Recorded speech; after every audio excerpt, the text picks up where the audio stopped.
Part 1. The digital clock flashed 7:15. I blinked, my consciousness gradually returning like raindrops soaking into parched earth. Light filtered through the window crack, painting long streaks across the old, stained bedsheet. Blinking again, I realized I was lying on my familiar bed in the cheap rental apartment in Northcote, where I had resided for the past 3 years. Everything was the same as any other day, yet something felt off. A strange sensation enveloped me, as if I had experienced this scene before. Not a usual déjà vu, but a chilling certainty. I am Sebastian Lowe, 32, a failed street musician and Melbourne's self-proclaimed rock hood star. Today is Saturday, the last day of July, the day I usually perform at the Queen Victoria Market. Yesterday I drank too much, my head was pounding. I fumbled for my phone to check the time. Exactly 7:15 a.m. Damn it, I have a gig at 9:00. I stumbled into the bathroom, looking at my pale face in the mirror. My gray-blue eyes were sunken and bloodshot, my stubble was unruly, and my brown hair was a bird's nest. I turned on the tap, patiently waiting for the water to warm up, a process that took at least 3 minutes in this apartment. The faucet shrieked a high-pitched protest before spitting out rusty water, a familiar sound, signaling the old pipes reluctantly coming to life. 15 minutes later, I was cleaner and rummaging through my wardrobe for something not too crumpled. A black shirt, faded jeans, and old leather boots. My standard performance attire, just artistic enough to catch the eye of passers-by and tourists. I tucked my acoustic guitar into its case, gulped down yesterday's cold coffee, and rushed out the door. The clock now read 7:45, still plenty of time. My '98 Corolla was parked around the corner, still intact, despite the less-than-safe neighborhood. I opened the door, tossed the guitar into the backseat, and started the engine. It groaned for a few seconds before roaring to life with its familiar growl. I drove the familiar route, avoiding the usual spots for traffic cops and speed cameras. I maintained a moderate speed, not too fast to get a fine, not too slow to miss my gig. The radio was playing an old '90s rock song. Out of habit, I tapped the rhythm on the steering wheel. Exactly 19 minutes and 50 seconds later, I parked in the public parking lot near Queen Victoria Market. I knew the exact time because I had driven this route hundreds of times.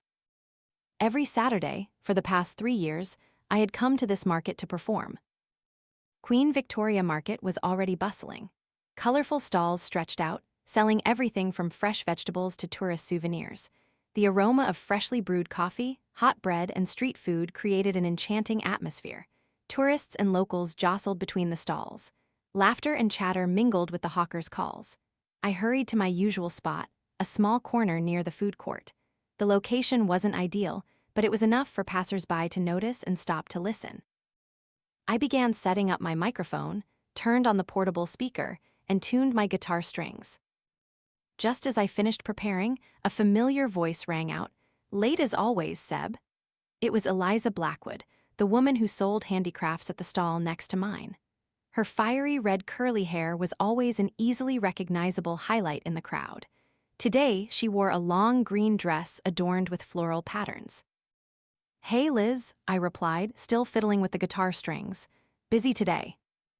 "Same as always," she shrugged.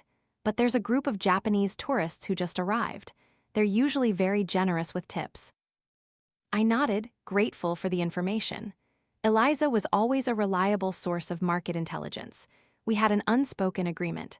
I would play songs tourists liked, drawing them to this area, and she would sell more handicrafts. A mutually beneficial arrangement. At precisely 9:00, I started my performance with a cover of Wonderwall. A safe choice, always popular with tourists. The sound of my guitar blended into the space, competing with the surrounding noise. The first 3 hours were always the hardest, as I had to try to drown out the blender from the nearby juice bar and the general din of the crowd. The morning passed like any other day. Passers-by would stop, listen to a song or two, toss a few coins or small bills into my open guitar case, then continue on their journey. Anonymous faces, polite smiles, approving nods, all too familiar. I played songs continuously from the '90s to the present, occasionally interspersing some of my own compositions, though no one ever seemed to notice the difference. Sometimes I wondered if anyone truly listened to the melodies I created, or if they just saw me as part of the weekend market scenery, like the potted plants or the signs. By noon, my throat was parched and my stomach growled with hunger. I left my guitar with Eliza and went to find something to eat. Queen Victoria Market was famous for its variety of foods from all over the world. But over time, I had tried every stall and knew exactly which ones were worth the money. I stopped at the Mexican food stall in the corner of the market, the only decent option in this area. A spicy beef burrito and a bottle of water. Not an ideal lunch, but enough to sustain me for the rest of the day. I ate quickly, my eyes scanning the crowd, an unconscious habit after years of working in public. After lunch, I wanted a cup of coffee. The nearest coffee stall had a long queue, so I decided to walk 5 minutes to a small cafe outside the market. They made better coffee and were less crowded. On my way, I spotted a familiar face. Marcus, the rag picker who lived in an old van in the public parking lot. He was rummaging through a trash can, looking for plastic bottles and aluminum cans he could exchange for money. I waved hello, and he beamed, revealing decayed teeth and many missing ones. "Good day, musician," he called out, "making good money today." "Decent," I replied. "How about you?" "Same as always," he shrugged, "but I just found a pair of shoes, almost new." He pointed to the sneakers he was wearing. "Unbelievable what people throw away." I nodded, exchanged a few more pleasantries, and continued walking. Marcus was one of the few people I called a friend in this city. We had something in common. We both lived on the fringes of society, making a living from what others discarded. With a hot cup of coffee in hand, I returned to my spot at the market. The afternoon unfolded not much differently from the morning. I continued to play, continued to sing, and people continued to stop, listen, and move on. As dusk fell, I began to pack up, counting my tips, nearly $200. Not bad for a day. Plus Centrelink benefits and a few odd jobs during the week, I had enough to get by. Not rich, but not having to worry about rent or food either. I loaded my gear into the car and drove home, passing through the familiar streets of Melbourne as the city transformed into evening. Neon lights from bars and restaurants began to illuminate. Music echoed from nightclubs. Another city was awakening as the rest drifted into sleep. Back at my apartment, I collapsed onto the old sofa, opened a can of beer, and turned on the TV. Some reality show was on, but I wasn't really watching. My mind wandered, thinking about my life, about the choices that had brought me here, about my unfinished dreams. I used to have a band, Crimson Tides, with 3 college friends. We once thought we would be stars, sign with a big label, tour the world. But then Damien, the drummer, decided to pursue a law career. Jessica, the bassist, got married and moved to Sydney. Michael, the guitarist, had a motorcycle accident and couldn't play music anymore. Only I was left with my guitar and unfinished songs. The dream shattered, but I still clung to music, even if it was just street performances for indifferent tourists. Occasionally, I still wrote music, still dreamed of a second chance. But the days passed, and I gradually accepted the reality that perhaps this was all I would ever have. I finished my 3rd beer and felt my eyelids grow heavy. The TV still glowed in the dark room, but I could no longer focus. I fell asleep on the sofa, still dressed, still wearing my shoes. I woke with a start as the digital clock flashed 7:15. I blinked, not understanding how I ended up in bed. I distinctly remembered falling asleep on the sofa last night. Light filtered through the window crack, creating long streaks on the dirty bedsheet. I felt a chill run down my spine. I looked down and saw I was wearing pajamas, not yesterday's clothes. My phone beside me displayed Saturday, July 31st. No way, today should be Sunday. My heart pounded as I checked the calendar. Saturday, the same day I had just lived through. I rushed to the window and looked out. The scene was identical to yesterday: the red bicycle chained to the lamppost, the old man walking his dog, the young woman in yoga gear jogging. A terrible feeling began to form. This wasn't déjà vu, this wasn't a dream. I was reliving yesterday. I stumbled into the bathroom, looking at my pale face in the mirror. My gray-blue eyes were sunken and bloodshot, my stubble unruly, my brown hair a bird's nest. Exactly like yesterday. I turned on the tap, waiting for the water to warm up. The faucet shrieked a high-pitched protest before spitting out rusty water. I tried to stay calm, telling myself this was just a bizarre dream, that I would wake up and everything would be back to normal. But when I drove to the market, parking in the public parking lot after precisely 19 minutes and 50 seconds, when I met Eliza with her fiery red curly hair and long green dress. When she said the exact same words as yesterday, I knew this wasn't a dream. This was reality, an inexplicable reality. I was trapped in a time loop. This was only the first day. I didn't know then that this loop would last 215 years. I didn't know it would transform me into a creature no longer human. I didn't know the horrifying lessons that awaited. At that moment, I was just Sebastian Lowe, a failed street musician. A man who had just discovered an unbelievable truth. Yesterday was repeating, and I didn't know why. Part 2.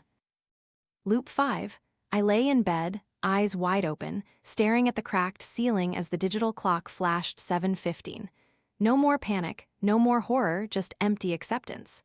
I had lived this day 4 times already, each time with different attempts to break the loop. The first time, I fell into a state of pure panic. I ran around the city, searching for signs of anything unusual. In desperation, I called everyone I knew, but no one believed me. To them, I was just Sebastian Lowe with another paranoid story, perhaps from too much drinking or worse, drugs. The second time, I tried to document everything, writing a diary, recording videos, even tattooing a message on my arm for myself tomorrow. All of it vanished when the loop restarted. No trace of my previous efforts. The third time, I tried to live differently. I didn't go to the market, didn't meet familiar faces. I drove out of the city, going as far as possible. But when I fell asleep in a roadside motel, I still woke up on my familiar bed in my apartment at exactly 7:15 a.m. The fourth time, I sought help. Psychiatrists, psychics, even a physics professor at Melbourne University. No one could explain the phenomenon, and worse, no one believed me. Today was the 5th loop. I decided to change my strategy. If I couldn't break the loop, why not enjoy it? I sprang out of bed with new energy. If there was no tomorrow, if every action was reset when the loop ended, then I could do anything without worrying about the consequences. Instead of showering and preparing for my gig at the market, I opened the refrigerator and pulled out a bottle of whiskey, only a third full. I took a swig, feeling the liquid burn my throat. Who needed ice or a glass when the world was just a temporary joke? Stumbling, I walked outside, wearing sunglasses to hide my bloodshot eyes. My old Corolla was no longer the vehicle I wanted to use. I wanted something faster, more luxurious, worthy of the time deity I had become. In the apartment parking lot, a sleek black BMW M5 was parked next to my car. I knew its owner well, Edmund Thorne, the arrogant lawyer on the 3rd floor, who always looked at me with contempt whenever we met in the elevator. Today, I decided to borrow his car. From my days in the band, I had learned a few less-than-legal tricks. One of them was how to hotwire a car. Michael, my old rhythm guitarist, had been a car thief before he reformed and turned to art. It only took 5 minutes, and I was sitting in the BMW, feeling the luxurious leather seats beneath me, my hands gliding over the leather-wrapped steering wheel. The V8 engine roared when I started it, a sweeter sound than any melody I had ever played. I sped onto the road, no longer following the familiar route to avoid traffic cops and speed cameras. Today I wanted to be seen, to create a story that people would tell, even if only until the loop ended. I drove at 150 km/h through the streets of Melbourne, running red lights, weaving between other vehicles. Horns blared and curses echoed behind me, but I just laughed. The feeling of power, of absolute freedom. Instead of heading to Queen Victoria Market, I drove towards the affluent South Yarra neighborhood. Luxurious mansions, high-end fashion boutiques, expensive restaurants. A world where I, Sebastian Lowe, a street musician, had never belonged. I parked the car in the middle of the street, not caring about obstructing traffic, and walked into an Armani store. The sales associate glanced at me with suspicion. A drunk man in crumpled clothes, clearly not their target demographic. "I want the most expensive suit you have," I slurred, my voice thick with alcohol. "Sir, I'm afraid," the saleswoman began, but I cut her off by pulling a wad of cash from my pocket, all the money I had saved up for the month. "Is this enough? If not, I'll go to an ATM." Her attitude changed instantly. That's what I always hated about this world, the way money could transform an insignificant person into someone important in the blink of an eye. 2 hours and most of my savings later, I walked out of the store in a charcoal gray Armani suit worth almost $5,000. I felt like a different man. No longer the failed Sebastian Lowe, but a version of myself that could have existed in another reality, where the band succeeded, where dreams didn't shatter. But the satisfaction only lasted a moment. Police sirens wailed behind me, and in the rearview mirror I saw flashing blue and red lights. The BMW had been reported stolen, and I was in their sights. I should stop. But why? There were no consequences in this world anymore. I floored the accelerator, and the car shot forward like an arrow. The chase continued through the streets of Melbourne. I weaved through narrow roads that police cars struggled to follow. Adrenaline pumped through my veins, my heart pounded, a crazy smile spread across my face. For the first time in years, I felt truly alive, even if it was the feeling of being on the verge of death. I escaped the pursuit by speeding into an underground parking garage and switching to another car. This time, it was a red Porsche Cayenne belonging to a careless businessman who had left his keys in the ignition while running into a convenience store. With the new car, I headed to the Crown Casino Entertainment Complex, a sanctuary of luxury and sin in Melbourne. Here, in my expensive suit, I looked like any other wealthy businessman coming to indulge. I bet big at the blackjack table, drank free champagne, and flirted with beautiful women. It was funny to think that just a few hours ago, I was a failed street musician. Money and attire really could change how people perceived you. As night fell, I had drunk too much to drive safely, even by today's reckless standards. No problem. I abandoned the Porsche in the casino parking lot and took a taxi to the upscale residential area of Torak. Here, I chose a lavish villa with a low fence and a security system that didn't seem too complex.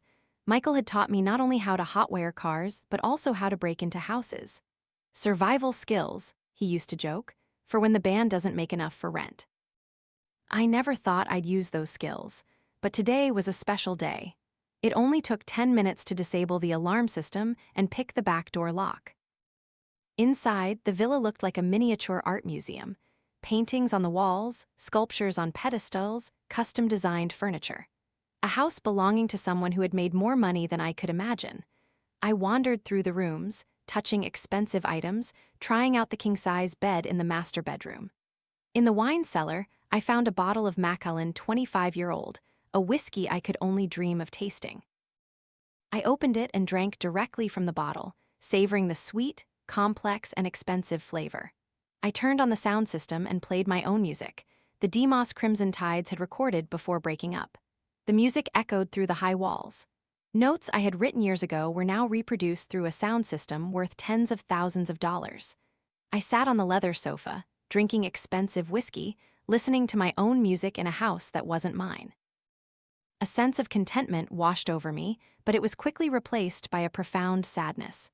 All these things, the expensive car, the luxurious clothes, the rare whiskey, the lavish house, they weren't truly mine. They were just props in a play I was performing. A play that would end when the loop closed. And more importantly, they didn't bring true happiness. The sad truth was that after everything I had done today, stolen cars, evaded police, broken into someone else's house, I still felt as empty as when I was a street musician. Perhaps the external world wasn't the problem. Perhaps the void lay deep within me, a void that couldn't be filled by material possessions or fleeting experiences. The bottle of whiskey slowly emptied, and I fell asleep on the luxurious leather sofa. In the middle of the unfamiliar villa, the music of a band that no longer existed still gently resonated in the silent space. Part 3. Loop 15. When the digital clock flashed 7:15, I opened my eyes, still staring at the ceiling riddled with cracks. 15 days, 2 weeks and a day trapped in the same immutable moment.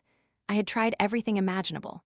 Stolen all sorts of cars, from Ferraris to Harley-Davidsons. Broken into all types of houses, from luxurious villas to corporate offices. Drank all kinds of alcohol, tried all kinds of drugs, some of which I didn't even know the names of. Had affairs with all sorts of people. At first, the feeling of absolute freedom was exhilarating. No rules, no consequences, no tomorrow. I could act on my most primal instincts, satisfy every desire that society usually forbade. But after a few dozen loops, everything began to feel bland. The feelings of guilt and freedom both wore thin. There was nothing left to try. Today, I decided to do something different. I woke up, showered, and put on clean clothes. Not the expensive suit that had become my usual attire in recent loops, but simple jeans and a t-shirt. I drove my old Corolla to Queen Victoria Market, following the familiar route, avoiding traffic cops and speed cameras.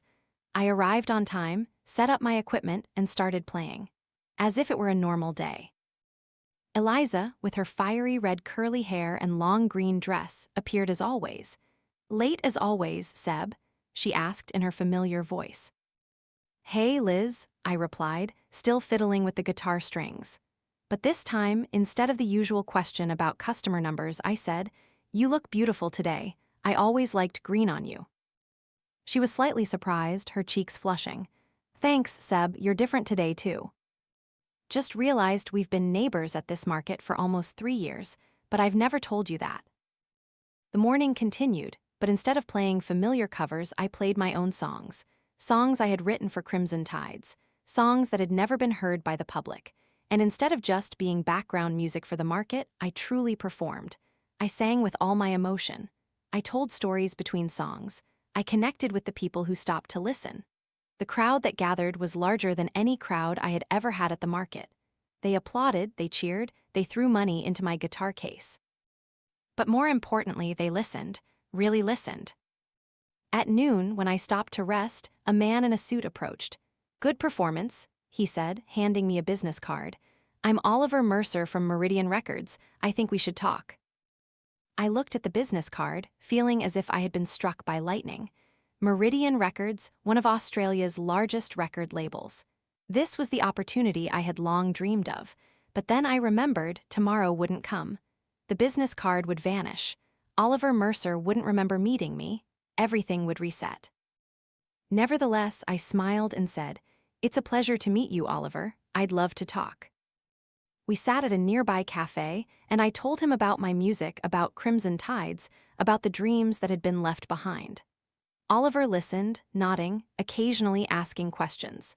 He genuinely cared, not because of an expensive suit or a luxurious car, but because of my music. "I want to hear more," Oliver said as our conversation ended.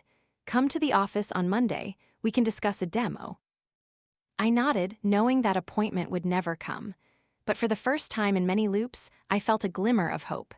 Not hope of escaping the loop, but hope of finding meaning within it. The afternoon, I continued to play, but with a new energy. I was no longer a failed street musician. I was an artist, a storyteller, a creator of connection.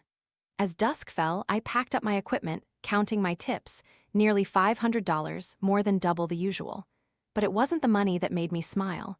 It was the feeling that I had done something meaningful, even if only for a temporary day. I drove home, not through the wealthy neighborhoods or luxurious nightclubs like in previous loops. Instead, I went straight to my small apartment. Here, I spent the evening writing music. Not for anyone to hear, not for recognition, but simply because I loved it. I wrote about the loop, about the feeling of being trapped, about meaninglessness and temporary meaning. When the clock struck midnight, I put down my guitar and lay in bed. Tomorrow, it would all start again. Oliver's business card would disappear. The song I had just written would cease to exist, but I would remember. And perhaps that was the most important thing. In a world of endless loops, memory was the only thing I truly possessed. Not cars, not clothes, not houses or money, but experiences, emotions. I closed my eyes, waiting for the ticking of the clock to take me to a new day, an old day. Loop 30. I lay in bed, eyes wide open, staring at the cracked ceiling as the digital clock turned to 7:15. 30 days. A month trapped in the same day. I had tried everything from crime to art, from indulgence to creation. I had lived as a thief, as a rock star, as a businessman, as an artist. But after 30 loops, I began to realize a terrifying truth. I was losing my humanity. Not literally, but in a more subtle, profound way. When there were no consequences, when every action was reset, the line between right and wrong blurred. Morality became a luxury, an alien concept. I began to see everyone around me not as real people, but as characters in a play. My play. They repeated the same lines, the same actions, day after day. They didn't change, didn't grow, didn't remember. Only I was real. Only I remembered. Only I understood, and that made me feel lonelier than ever. I woke up not bothering to shower or change clothes. I sat by the window, watching the city of Melbourne awaken. People started a new day with hope and expectation, unaware that they were living in a loop. Not a time loop like mine, but a loop of their own lives, going to work, coming home, sleeping, repeating. Perhaps I wasn't the only one trapped. Perhaps we were all trapped, just in different ways. I decided not to go to the market today. I no longer felt interested in reliving the same play. Instead, I began to wonder what came next. I had explored everything I could do in a day, from crime to art, from indulgence to connection. I had lived a month of life in the same day, and I began to wonder, was there anything else? A thought flashed in my mind, a terrifying yet captivating thought. If this loop had no end, if I was truly stuck forever, what else was there for me to do in the next loops? And the answer came naturally, simply. Learn, explore, understand. I had infinite time.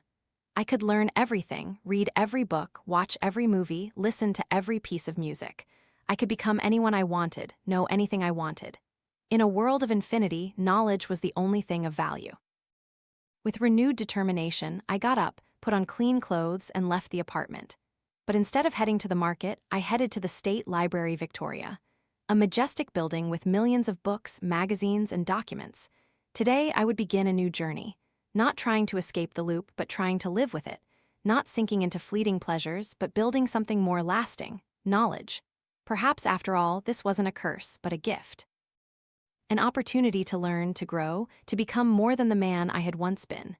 And with that thought, I walked into the library, ready for a new chapter of the endless loop. A chapter not about degradation, but about transcendence.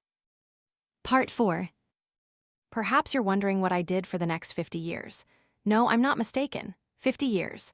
Half a century confined to the same day, the same city, the same endless loop.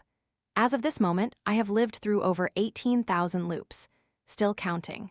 Still remembering. Each day began with the 7:15 flash on the digital clock and ended somewhere in restless sleep before the cycle began anew. After the frantic period of enjoying boundless freedom and no consequences, I turned to knowledge, as I mentioned in the previous chapter. The State Library Victoria became my second home. I spent nearly a decade reading everything from classical literature to modern science, from philosophy to history, from art to mathematics. I remember the day I finished the last book on the English literature shelves. The sense of accomplishment was fleeting before the realization that no one knew, no one acknowledged. And in the next loop, when this day repeated, all that knowledge would still be in my head, unable to be shared, unable to be applied to anything lasting. Then I moved on to film. Melbourne had an extensive film library at the Australian Centre for the Moving Image. I watched every film they had, from Hitchcock's masterpieces to obscure French art house films, from thrilling horror movies to Japanese animation. I became an unofficial film critic in my own mind, analyzing structure, themes, cinematography. I could recite every line from Citizen Kane or Asterisk 2001, A Space Odyssey. I knew exactly which moment in The Godfather would make audiences shiver or which scene in Casablanca would melt the hardest heart. But after about 10 years and thousands of films, I felt empty again. Every shot, every plot, every twist became predictable, no longer surprising, no longer truly emotional. I had become the perfect viewer, and precisely for that reason, I could no longer enjoy films like a normal person. The next 10 years, I turned to television. Long-running series, reality shows, game shows, talk shows, documentaries. Things I once considered a waste of time now became a way to kill time in an endless day. I knew exactly who would win each season of The Bachelor Asterisk, who would be eliminated in Asterisk MasterChef Asterisk, which story would be the top news in the evening. I could predict every unpredictable moment in reality TV shows. Not because I had the ability to see the future, but simply because I had watched them hundreds, thousands of times. Then came music. As a musician, at least, I once considered myself one. This was the field I was most passionate about. I spent a decade listening to every album, every piece of music I could find at Melbourne's music library and record stores. I memorized every note in Beethoven's symphonies, every guitar riff in Led Zeppelin's albums, every beat in Kendrick Lamar's hip-hop tracks. I could distinguish between remastered versions of the same album or identify the producer behind a hit after just a few initial seconds. Yet even music, which was once my soul, became bland. After a while, when you've heard a song hundreds of times, it no longer has the power to stir your heart. I remember the painful moment I realized I no longer felt anything when listening to Pink Floyd's "Wish You Were Here," a song that used to bring tears to my eyes in my days as a passionate young musician. As for books, I read every book I could find in Melbourne, from best-selling novels to rare literary works, from university textbooks to comic books. I could recite verbatim passages from James, Joyce's Ulysses or Herman Melville's Moby Dick *. I knew exactly how the story would unfold after reading just a few initial pages. I even rewrote the endings of books I was dissatisfied with. In my head, of course, because nothing I wrote down could survive overnight. Game of Thrones would have ended much better if George R.R. Martin had listened to my ideas, I often told myself on lonely nights. All of this sounds impressive, but understand me, it wasn't an accomplishment, it was a form of mental torture. You cannot imagine what it feels like to know every story, every song, every movie, every TV episode. No more surprises, no more curiosity, no more excitement in discovering something new.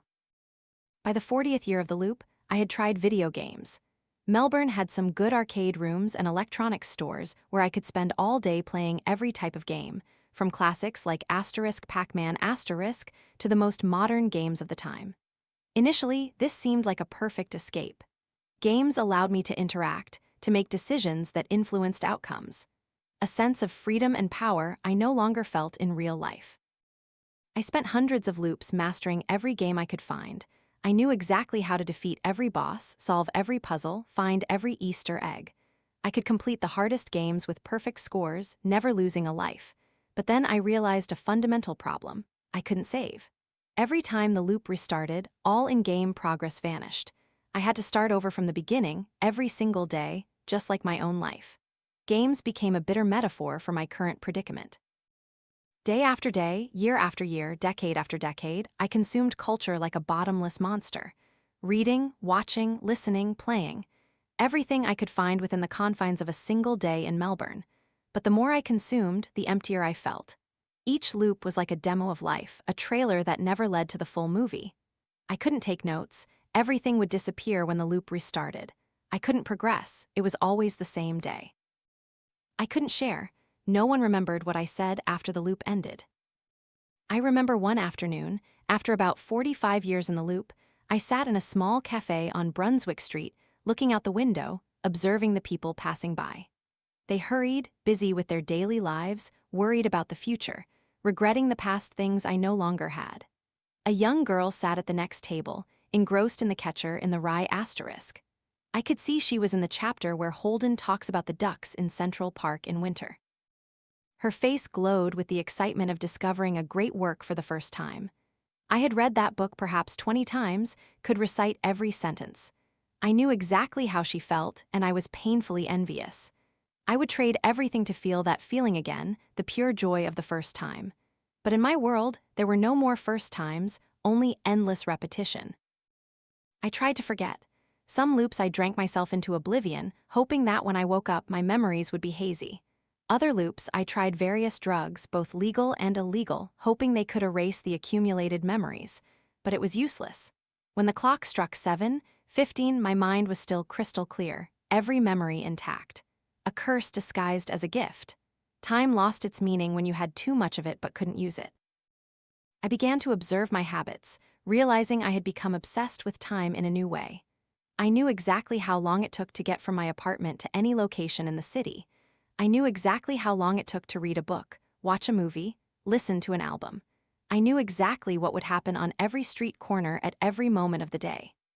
Time was no longer a linear flow, but a grid, a matrix of possibilities that I had explored and mapped with frightening precision. But knowing too much was a form of blindness. When you've seen everything, you no longer truly see anything. When you've heard everything, you no longer truly listen.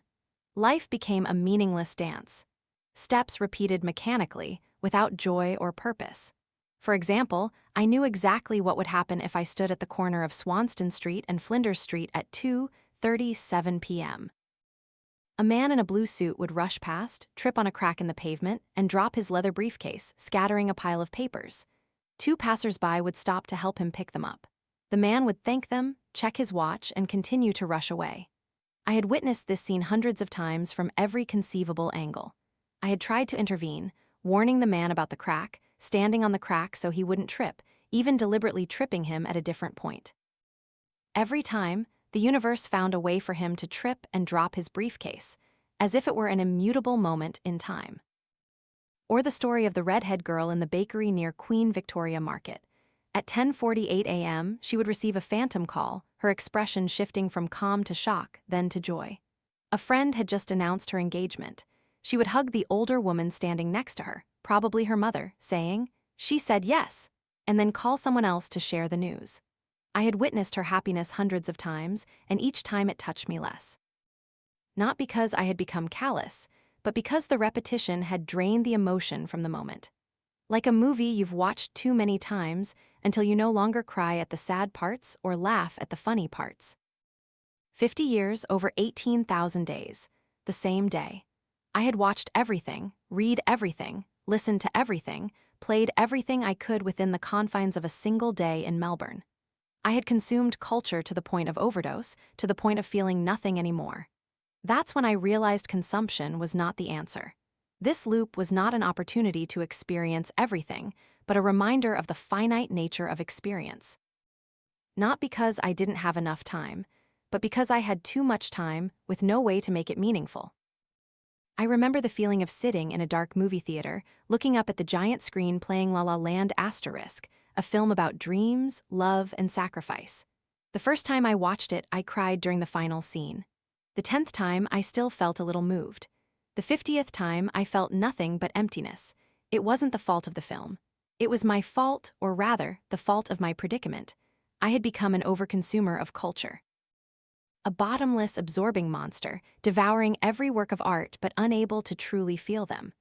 I was no longer Sebastian Lowe, the street musician with unfinished dreams. I was no longer even Sebastian Lowe, the reckless troublemaker, enjoying consequence-free freedom. I had become something else. An entity outside time, an observer no longer participating in the life I was witnessing. On the evening of my 50th year, I sat on the rooftop of my apartment building, looking out at the glittering lights of Melbourne. From here, I could see exactly 317 windows lit up. I had counted them many times. Each window was a piece of another life, lives that progressed, that changed while I was stuck. I wondered if anyone else was like me. Was anyone else trapped in their own loop?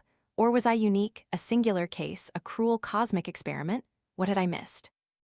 Why was I chosen for this fate? And more importantly, how could I find meaning in a world with no future, no progression, no real chain? As the stars appeared in the Melbourne sky, I realized I had been pursuing the wrong thing for the past 50 years. I had tried to fill time with consumption. But what I truly needed was creation. Not watching every movie, but learning to make movies. Not reading every book, but writing a book of my own. Not listening to every song, but composing new melodies. Of course, my creations wouldn't survive overnight. No one would see them, hear them, read them, except myself. But perhaps that was the point. Perhaps art wasn't about leaving a mark on the world, but about the process of creation, about transforming suffering into beauty, about finding one's own voice even if no one was listening. And with renewed determination, I stepped into the 6th decade of the loop. A decade not of consumption, but of creation. A decade not of filling time, but of using it. The first 50 years in the loop had taught me that the problem wasn't that I was stuck in time, but that I had let time get stuck in me. Now, I was determined to free it by becoming the person I always wanted to be. Not a passive consumer, but an active creator. As I sat there under the starry sky, a strange thought occurred to me. Perhaps this loop wasn't a curse or a gift. Perhaps it was simply a mirror, reflecting back what I brought into it. And if that was true, then I had wasted 50 years looking into that mirror and only seeing what others had created. Now, it was time to look deeper and find myself. I didn't know if this decision would help me escape the loop. Probably not. But at least it would help me escape the mental prison I had confined myself to for the past 50 years. With that thought, I stood up, returned to my apartment, and prepared for a new day. The same day, but with a new purpose.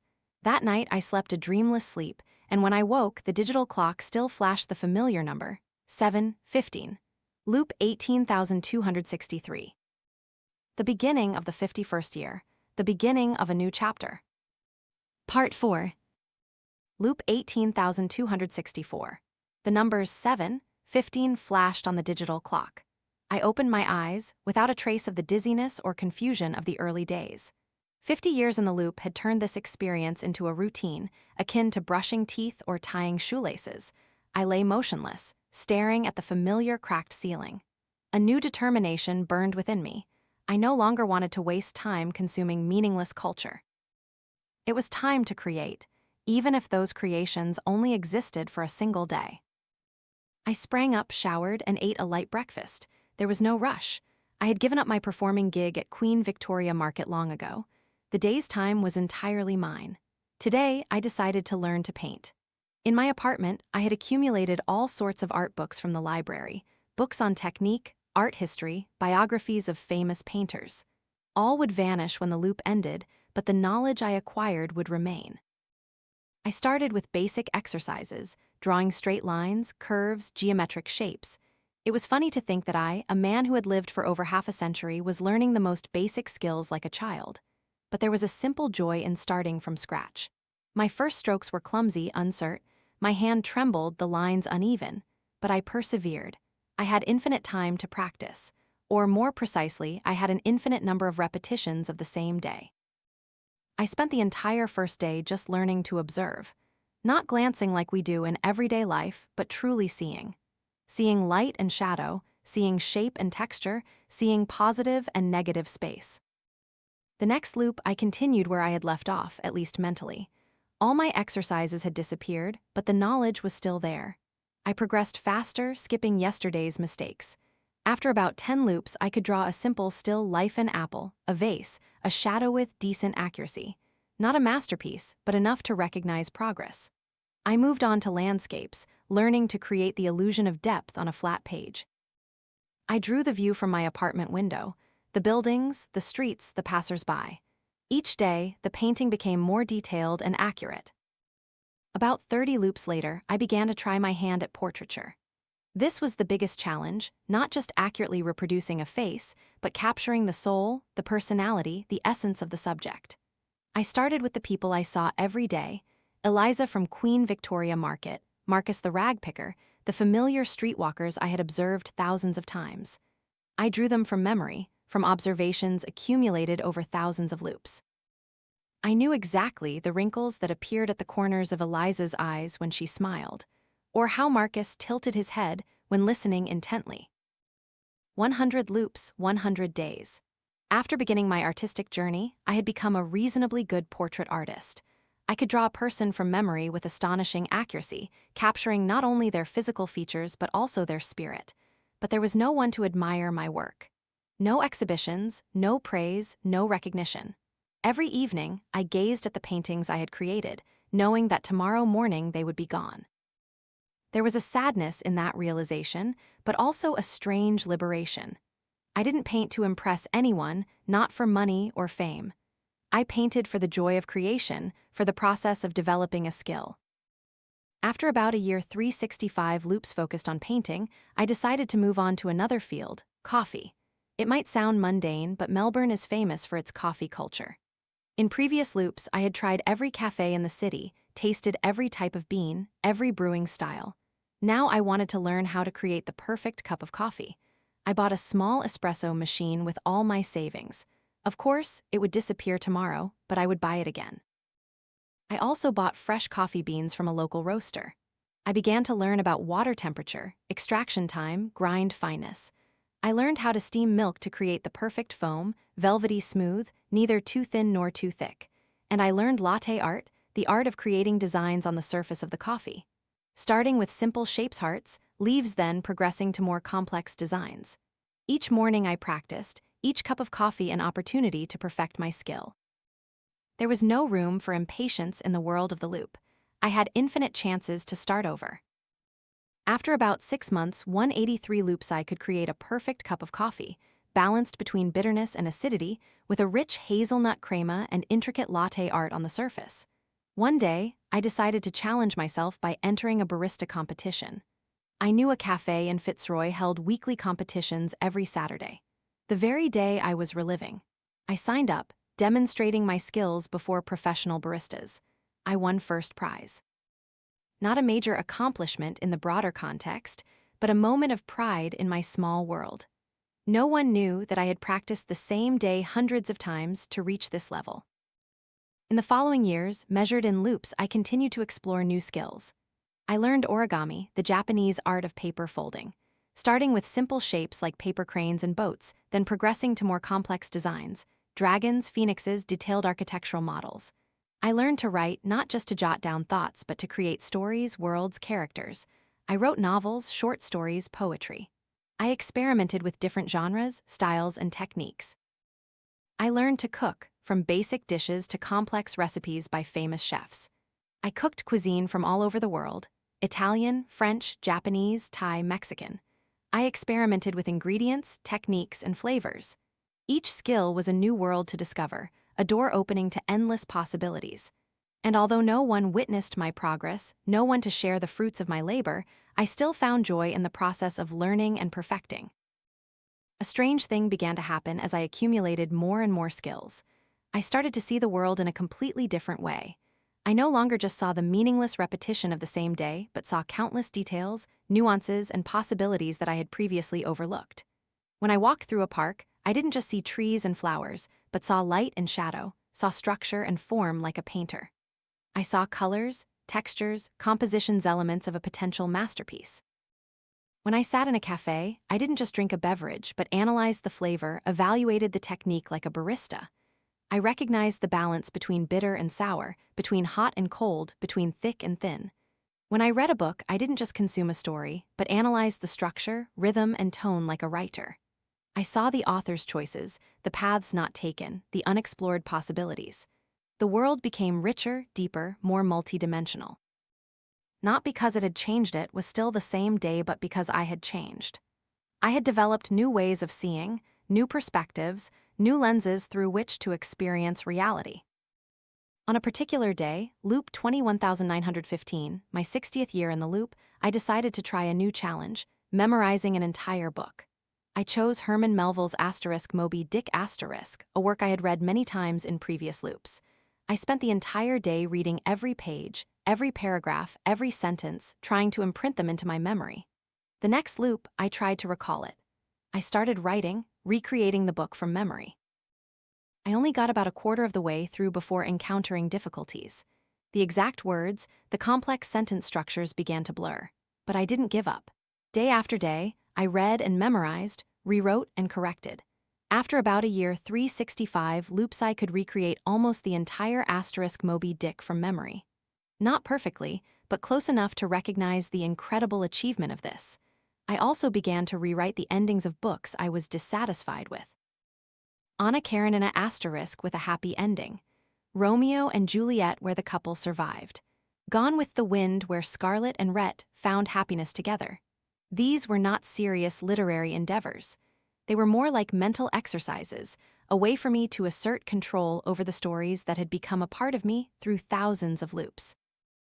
Strangely, even though there were no real consequences for any of my actions, no recognition, no praise, no trace remaining overnight, I still felt proud of the skills I had developed. I was proud when my fingers glided over the piano keys with a precision and emotion I previously couldn't imagine. I was proud when my brushstrokes created vivid lines on paper, capturing the spirit of a face, a landscape, a moment. Proud not of the final product, things that would disappear when the loop ended, but of the process, of the development, of the change within myself. In a world that didn't change, I had found a way to change myself. In a repeated day, I had found progress, development, movement. It was a kind of therapy, a way for me to reassure myself that I was still alive, still human, still capable of learning and growing, even under the strangest conditions.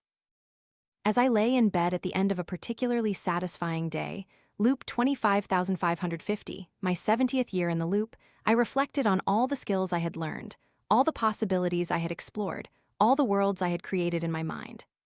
I had become a painter, a musician, a barista, a chef, a writer, an artisan. I had learned languages, mathematics, science, philosophy. I had read thousands of books, watched thousands of films, listened to thousands of pieces of music. And although there was no tangible evidence for these achievements, no degrees, no awards, no work surviving overnight, I knew they were real. They were a part of me, etched into my memory, into my body, into my soul.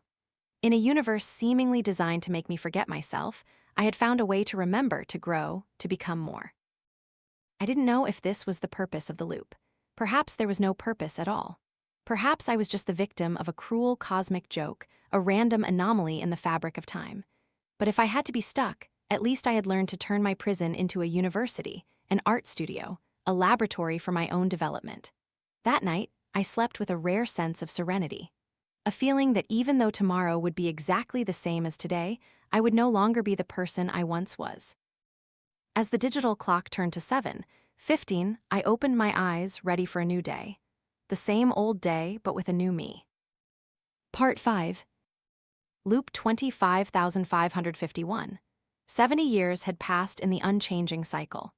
I awoke in my familiar apartment in Northcote, acutely feeling the space grow increasingly cramped and suffocating.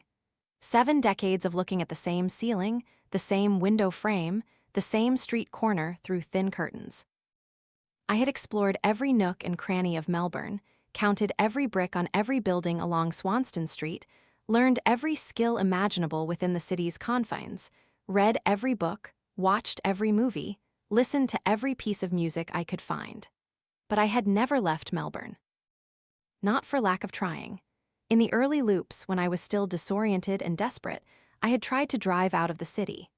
On the highway heading towards Geelong, I had fallen asleep from exhaustion and woken up on my familiar bed in my apartment at exactly 7:15 a.m. I had tried to take a train to Sydney, but never reached my destination. Something always happened. The train was delayed, I got motion sickness and felt sleepy, or simply night fell, I drifted off to sleep, and the loop restarted. I had even tried flying.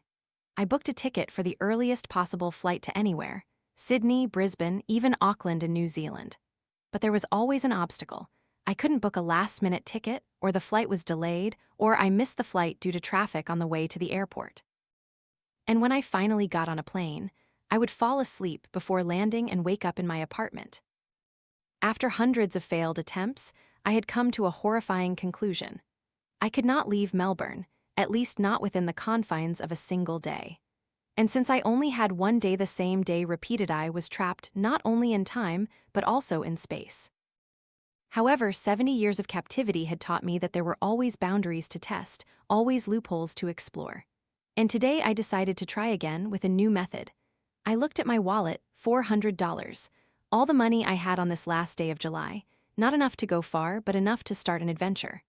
I packed a small backpack, a change of clothes, a bottle of water, some snacks, and a notebook.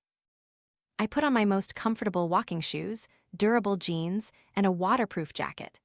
Melbourne in July could be very cold and prone to sudden rain.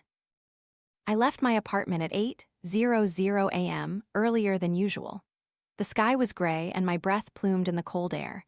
I had no specific plan, just a simple goal: go as far as possible before the loop ended. I started walking east, away from the city center. I decided not to use public transport or taxis, which had repeatedly thwarted my attempts to escape the loop in the past. This time, I would rely on my own 2 feet. I walked through the familiar neighborhoods of Northcote, Clifton Hill, then each step led me to less familiar areas of Melbourne. Places I had been before, but not on foot, not with this slowness and observation. By noon, I had walked about 15 km, not much, but a start. I stopped at a small park in Balwyn, ate some snacks, and rested my feet. The sky was still gray, but at least it wasn't raining. I continued walking east, towards the distant Dandenong Ranges. I knew I couldn't get there in a day, but each step was a small victory, a small expansion of my confined world. As afternoon turned into evening, I reached Box Hill, an area with a large Asian community in Melbourne's eastern suburbs. I had walked about 25 km, and my body was starting to protest. Aches and pains spread from my feet up to my knees and back, but I didn't stop. Not because I was trying to prove something, but because I truly wanted to know the limits of myself, of this loop. I stopped at a small cafe, ordered a double espresso, and a sandwich to refuel.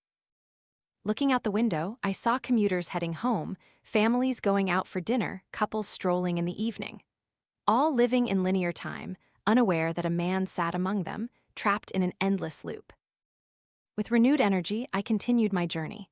I left Box Hill as the sun began to set, heading towards Ringwood. Darkness slowly fell, but I wasn't worried. I had lived this day thousands of times and knew that tonight there would be no heavy rain or any particular danger. As night completely enveloped the city, I turned on the small flashlight I carried in my backpack. The roads became emptier. The city gradually shifted into sleep mode. I kept walking, though each step was now a tremendous effort. By 11:00 p.m., I had walked about 40 km and was in Ringwood East. My feet ached, my back was stiff, and every muscle in my body cried out for rest. But I still didn't want to stop. I found a late-night diner, ordered a cup of coffee and a hot meal. I ate slowly, allowing my body to recover a little. The other customers, mostly young people returning from a night out, looked at me with curiosity. A middle-aged man with a tired, dirty appearance and a backpack was not a common sight here. After resting for about an hour, I resumed my journey.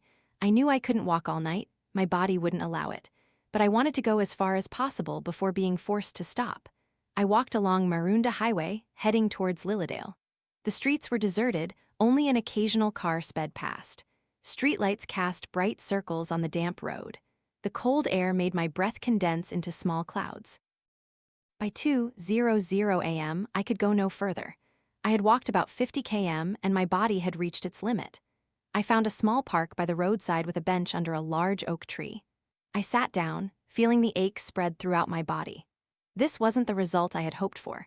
I had hoped to go further, perhaps to the foothills or even beyond. But 50 km in one day for an untrained person like me was an incredible feat. I leaned back against the tree trunk, looking up at the night sky. Stars twinkled amidst the gathering clouds. I wondered if they were trapped like me, or if they were free to move through time and space as they pleased. Exhaustion gradually overtook me. I knew that if I slept here, I would wake up in my apartment at 7:15 a.m., but at least I had tried. At least I had gone as far as I could in one day. I closed my eyes and let sleep take me. Loop 25,552. I blinked awake as the digital clock flashed 7:15. I was lying on my familiar bed in my Northcote apartment, not on a park bench in Lilydale. My body was fresh, without any trace of yesterday's 50 km journey. No aches in my legs, no stiffness in my back, no fatigue in my bones. But my mind remembered everything. Every step, every kilometer, every ache. And more importantly, it remembered the feeling of temporary freedom when I moved away from Melbourne, when I expanded the borders of this temporal prison. I decided to try again, but with a different plan. This time, I would go west towards Geelong. I would start earlier, walk faster, rest less. Perhaps I could go further than 50 km. And I did. That day, I walked 55 km before collapsing from exhaustion by the roadside. The next loop, I went north towards Bendigo, 58 km. The loop after that, south towards the Mornington Peninsula, 52 km. Each day a different direction, a different route, a different destination. But the result was always the same. I would collapse from exhaustion, fall asleep somewhere unfamiliar, and wake up in my familiar apartment. After about a month of experimentation, 30 loops, I had reached my limit. 62 km in one day, heading northeast towards Eildon. That was the day I had prepared most meticulously, walked fastest, rested least. I had pushed my body to its absolute limit and still could not escape Melbourne's sphere of influence. I began to try other methods. I bought a bicycle, faster than walking but still relying on my own strength. I cycled about 100 km before my body refused to continue. I rented a motorcycle, faster than a bicycle, capable of going further in the same amount of time. I rode about 200 km before sleepiness and fatigue forced me to stop. I even tried renting a helicopter once, a wasteful splurge with all my savings and some borrowed money. After all, tomorrow would reset. But even flying at maximum speed, I couldn't reach Sydney or Adelaide before the loop ended. Every attempt to escape Melbourne's boundaries failed. My world had a clear border. a circle with a radius of about 200 to 250 km from the city center, depending on the mode of transport and speed.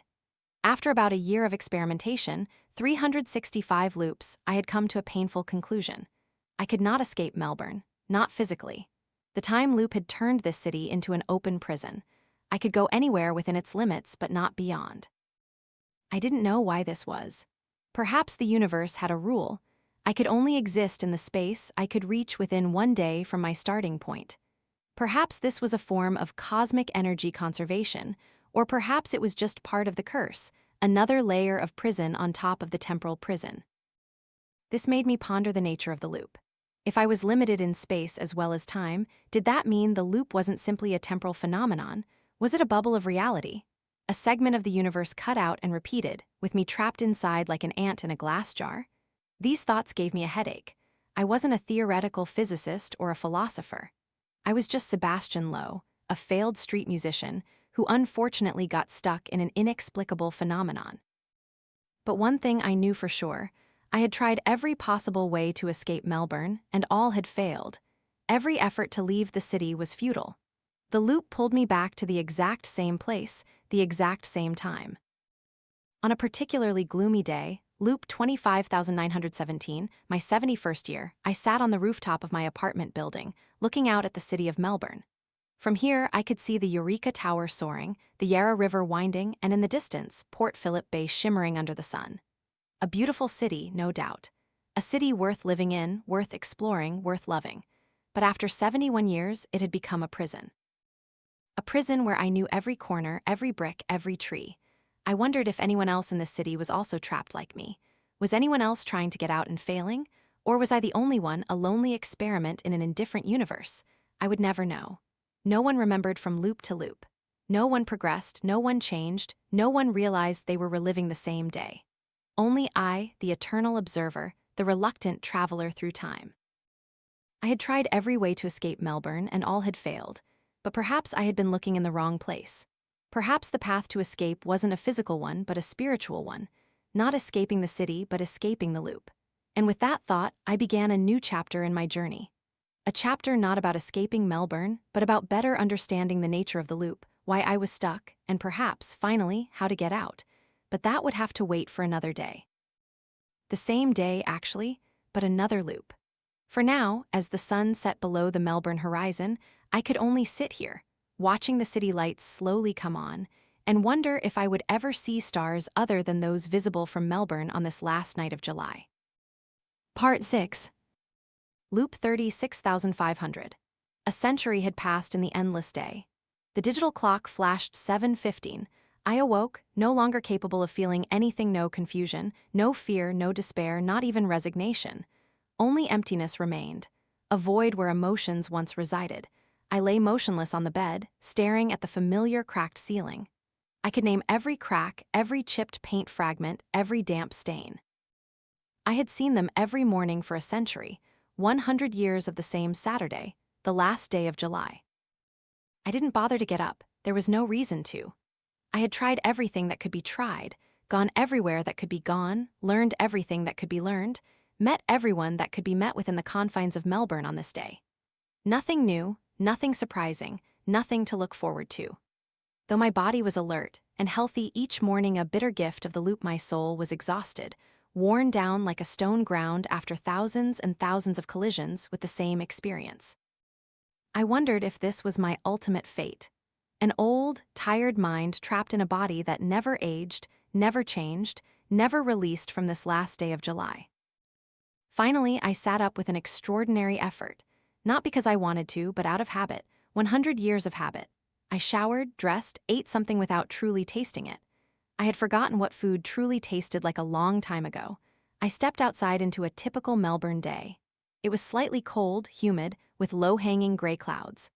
I walked along the familiar streets with no specific destination, just moving because standing still was worse. People passed me by, familiar faces, familiar gestures, familiar lives. I knew where each of them was going, what they would do, what they would say.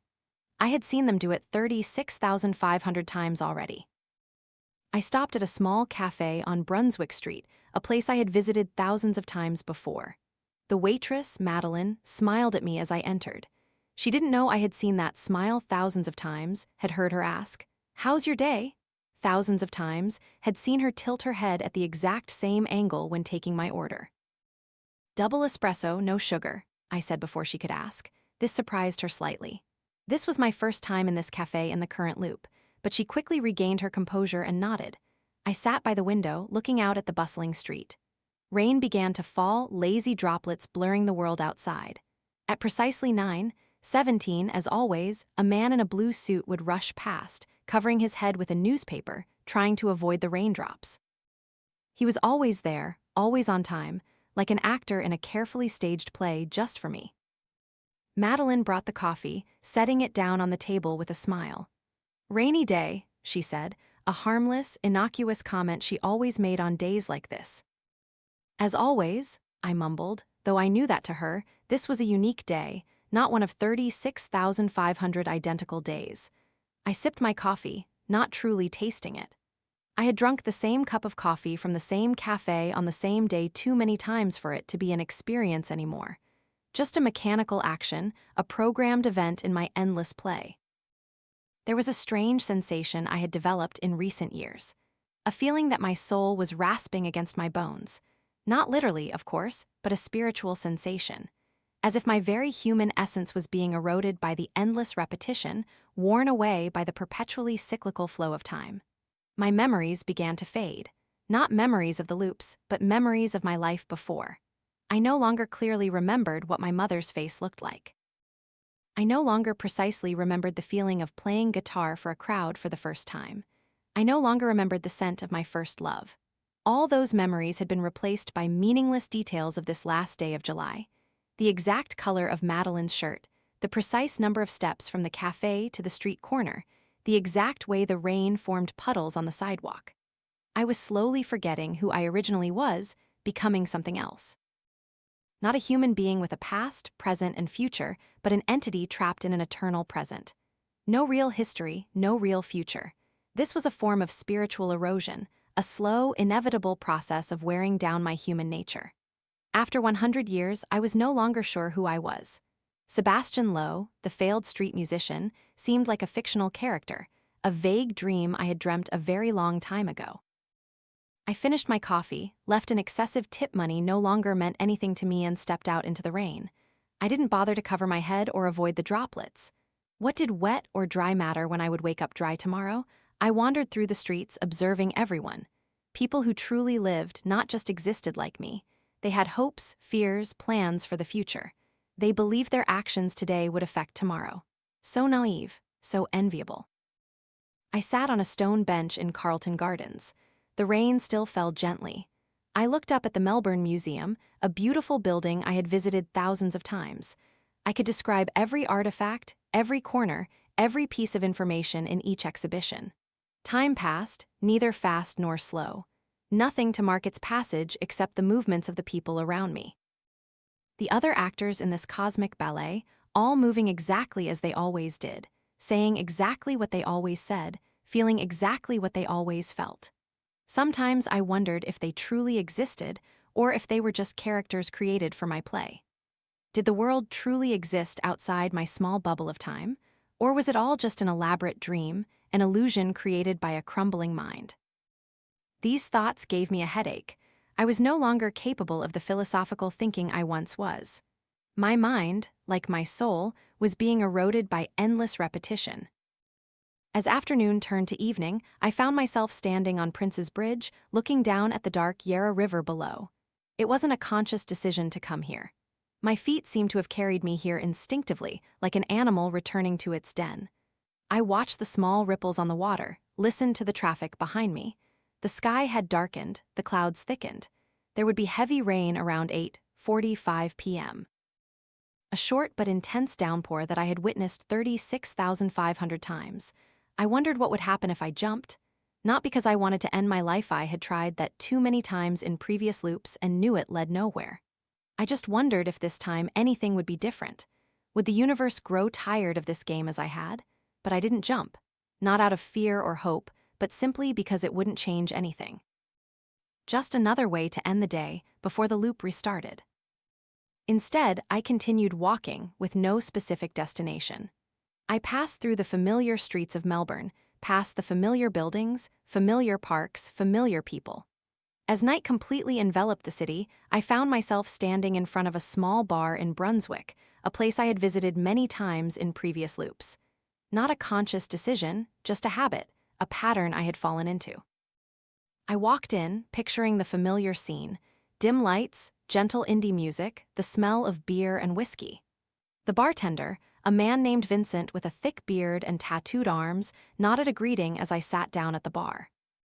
"Single whiskey," I said before he could ask. This surprised him slightly. To him, this was the first time he had met me, but he just shrugged and poured the drink. I sat there, drinking in small sips, not truly tasting it. The bar gradually filled up, young people arriving to start their weekend night, older people coming to end their work week. All had plans, hopes, dreams. All believed that tomorrow would be different. I listened to the conversations around me, stories about work, about love, about dreams. I could predict exactly what they would say, when they would laugh, when they would clink glasses. I had heard all these conversations before, too many times. Vincent placed a second glass of whiskey in front of me without me asking. He was a good bartender, able to read his customers, but he couldn't read me.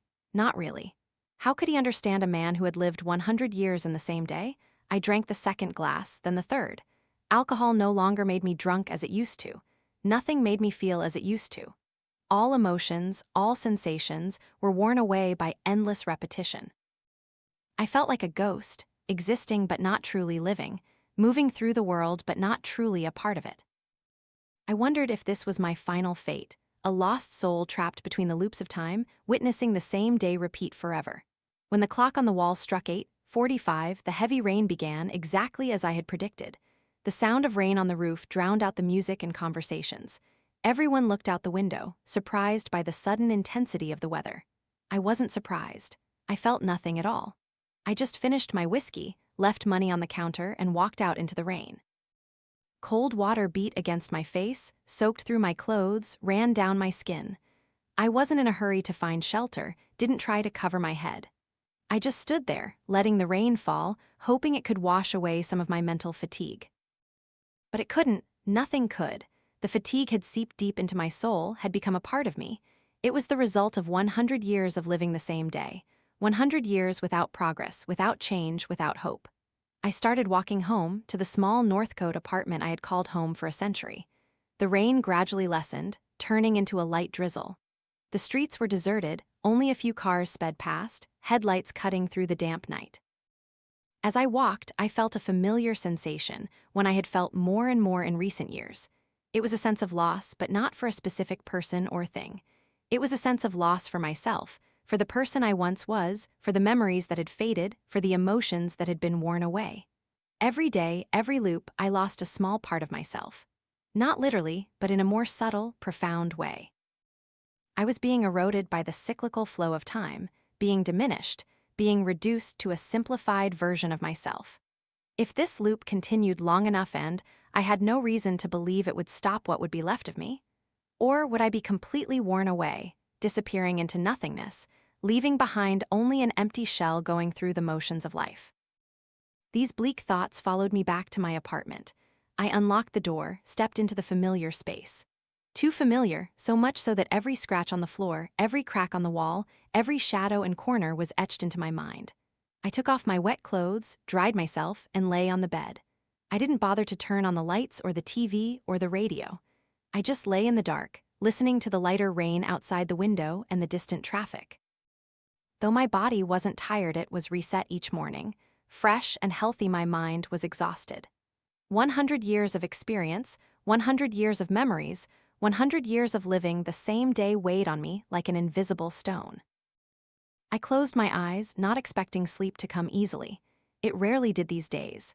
Instead, I drifted into a semi-conscious state, where past and present mingled, where loops overlaid each other like thin layers of paint, forming a chaotic tableau of fractured time. In this dreamy state, I saw faces. The faces of people I had met through thousands of loops. The faces of people I had loved, hated, known. Eliza with her fiery, red, curly hair. Marcus the rag picker. Madeline from the cafe. Vincent the bartender. And many others, Passers-by, shopkeepers, strangers I had observed thousands of times. But there was another face, a face I didn't recognize. A tall, thin man with deep eyes and a strange smile. He watched me from the shadows as if waiting for me to realize something. I tried to focus on that face, tried to understand why it seemed important, but it faded, dissolving into the darkness. And then, finally, sleep came. A dreamless sleep, a brief respite from the endless mental fatigue. Tomorrow I would wake up at 7:15 and it would all begin again. Another day, another loop, another step in the endless journey through the same segment of time. But tonight, at least, I could rest. And in sleep, I could forget. Forget that I had lived 100 years in the same day. Forget that I was slowly losing myself. Forget that I was a prisoner of time. In sleep, I could dream of freedom. Part 7. Loop 54,750. A century and a half of captivity in the loop. I stayed awake all night, my eyes fixed on the Melbourne night sky through my small apartment window. The stars were faint due to the city lights, but I could still distinguish some southern constellations. Centaurus, the Southern Cross, Scorpius. I had studied astronomy in one of the previous decades, a futile attempt to connect with something grander, more eternal than the small temporal bubble trapping me. This wasn't the first time I had stayed awake all night. I had tried many times before, observing as night turned into dawn, waiting for the moment when the loop restarted. There was a strange thing I had noticed. I never truly saw the moment of transition. No blinding flash of light, no dizzying sensation, no cosmic click. It was just that I was looking at the dawn, and then I blinked awake in bed as the digital clock flashed 7:15. I wondered what happened in that instant. Did time truly rewind, or was I simply displaced back into a new timeline? Did the universe recreate this last day of July, or did only my consciousness move backward? Unanswerable questions, but they bothered me. After a century and a half, I had begun to seek different answers, not about how to escape the loop, but about its nature, its boundaries, its rules. The digital clock flashed 7:15, and I woke up in bed as always. Another sleepless night had ended with the same result. The loop could not be broken by simply waiting for it to end. But today, I had a different plan. Instead of trying to escape the loop, I would challenge its boundaries. See what could and could not be changed in this frozen world. I started methodically. I had learned how to plan in previous decades, a necessary skill when you have infinite time but only one day to use it. First, I needed to identify the things I knew were unchangeable, the fixed events of this day, the things that happened no matter what I did. The weather was one of them. No matter what I did, it would rain lightly in the morning, clear up at noon, and there would be a heavy downpour at 8:45 p.m. I had tried every way to change this, from absurd attempts like rain dances to pseudoscientific methods like releasing iodide particles into the air. Nothing worked. The weather was immutable. Major city events were also fixed. The concert at Hamer Hall would take place as scheduled. The football match at the MCG would end with the same score. The couple in Carlton Gardens Park would get engaged at precisely 3:17 p.m., the man kneeling on one knee under the large oak tree. But I had discovered that there were things I could change. Small events, personal interactions, the decisions of those around me. If I intervened directly, I could alter the flow of the day for some people. For example, if I stood at the corner of Swanston Street and Flinders Street at 2:37 p.m. and warned the man in the blue suit about the crack in the pavement, he wouldn't trip and drop his briefcase. A small change, but a real one. Or if I went to the bakery near Queen Victoria Market at 10:47 a.m. and deliberately spilled coffee on the redhead girl's phone, she wouldn't receive the call about her friend's engagement at 10:48. A petty act, of course, and I only did it once to test my theory. These experiments led me to a hypothesis. I could influence small events, personal interactions, but could not change the larger patterns, the fixed events of the day. With this hypothesis, I decided to try a more ambitious experiment. If I could change small events, could I create a ripple effect, a butterfly effect, to influence larger events? I started with a specific goal, changing the outcome of the football match at the MCG. In every loop, the Western Bulldogs defeated Richmond by a score of 87-72. I wanted to see if I could change that. I spent dozens of loops studying the players, coaches, even the referees of the match. I learned about their schedules, their habits, the key decisions they made during the day. Then I began to intervene.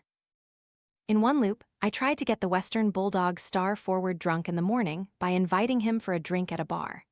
In another loop, I fabricated a fake call about a family emergency for Richmond's coach.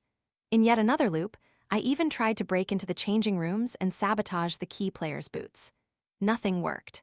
No matter how I changed the individual behavior of some people, the match still ended with the same score.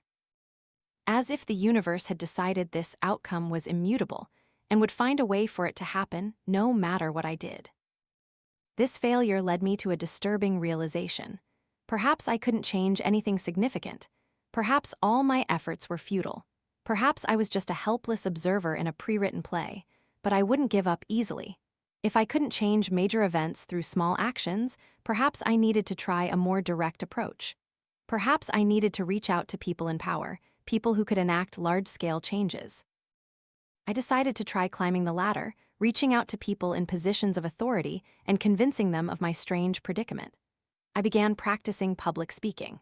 Over hundreds of loops, I perfected my public speaking skills, learning how to present ideas clearly, persuasively, even captivatingly. I learned how to explain my situation without sounding insane, how to provide evidence of my knowledge and predictions without causing panic. I also studied politics and public administration. I learned about the structure of the Melbourne, Victorian, and Australian governments. I memorized the names of every member of parliament, every chief of staff, every administrative assistant. After extensive preparation, I began to approach people in power, starting from the lowest rung: city councillors, local managers, low-level officials. Most of them dismissed me, seeing me as an eccentric or a nuisance. But occasionally, I found someone willing to listen, especially when I demonstrated my predictive knowledge, telling them exactly what would happen next, from an unexpected phone call to the heavy rain at 8:45 p.m. With each person who believed me, I climbed a little higher in the hierarchy of power. From a city councillor to a state MP. From a state MP to a federal member of parliament. From a member of parliament to a high-ranking chief of staff. It was a slow, time-consuming process, requiring thousands of loops and countless failed attempts. But eventually, after about 5,000 loops, nearly 14 years of trying, I secured an appointment with Harrison Wells, Chief of Staff to the Prime Minister of Australia. This was the highest point I could reach. The Prime Minister wasn't in Melbourne on this last day of July, and I couldn't leave the city to meet him in Canberra.